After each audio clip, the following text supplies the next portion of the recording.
Human migawas ang desisyon sa COMELEC 2nd District nga pagkansela sa iyang Certificate of Candidacy sa Lone District sa Camiguin. Moapela sa nahimong desisyon sa COMELEC ang aspirant nga si Paul Rodriguez. Ato ibalik si Cyril Chavez.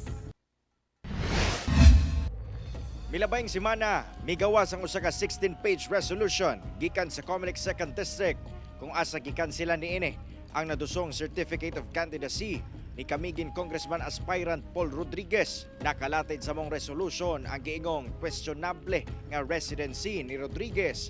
Hinungdan nga gikansela sa COMELEC ang kandidatura niini. Apan, gibarugan ni Rodriguez nga residente gyud siya sa Camiguin o wala kunog makonsidera sa COMELEC ang mga dokumento nga iyang nasumite sa COMELEC Central Office. Kuno ang ilang gibasihan nga nawala kuno sa timing ang among pag-reply.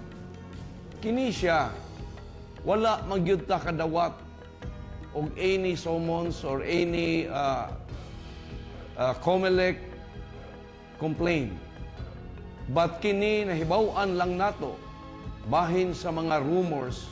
Taliwala kuno sa mong desisyon, laraw sa ilang kampo karon nga magduso og motion for reconsideration sa COMELEC. Sunod po ana, naapagyoy Korte Suprema nga atong mapasakaan aning atong mga ebidensya nga dapat maogyoy basehan sa desisyon sa akong pagkandidato diri sa isla.